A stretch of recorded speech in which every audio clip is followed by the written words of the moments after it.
ময়না পালতো, ময়না তোতা পাখি যেটা কথা বলে পালতো। একদিন সকালে বাহির হইতেছে, ময়না বড় দামি হয়, অনেক দামি পাখি।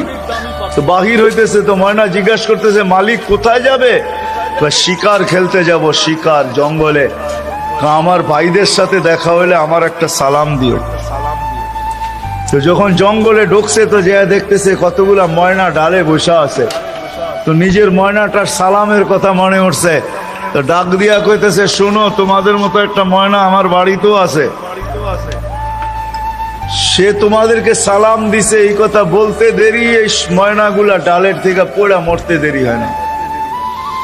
তার মন খারাপ হয়ে গেছে যে ওর সালামে এমন কি বিষ মিশানো ছিল যে এত দামি দামি 12-13টা ময়না মরে গেল।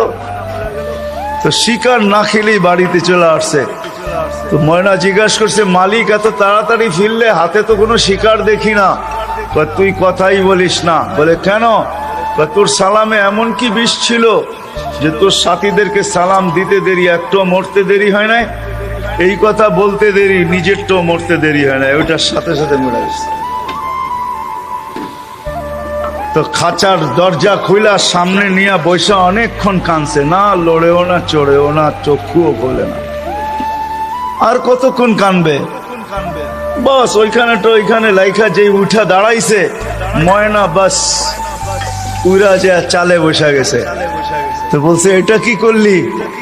আমার বন্ধুরা আমাকে খবর দিছে, দেখ আমাদের মতো যদি বাগানে বাগানে ঘুরতে চাস তো মরার আগে একবার মরার ভান করে দেখ, তুইও আমাদের সাথে উঠতে পারবি, জঙ্গলে জঙ্গলে ঘুরতে পারবি।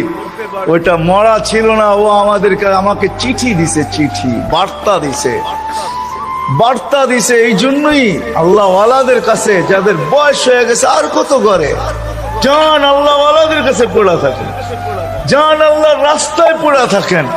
মা বোনদেরকে বলবো জান মুসল্লায় পড়া থাকেন। ভাবেন মরার আগে মরা গেলাম, তাইলে চিরদিনের মৃত্যুর থেকে বেঁচে যাব, জান্নাত মিলবে, জান্নাত করবো তো পাক্কা ওয়াদা। আল্লাহ আমাদেরকে আমল করার তৌফিক দান করেন। ওয়ামা আলাইনা ইল্লাল বালাগ। ময়না পালতো, ময়না তোতা পাখি যেটা কথা বলে পালতো। একদিন সকালে বাহির হইতেছে, ময়না বড় দামি হয়, অনেক দামি পাখি।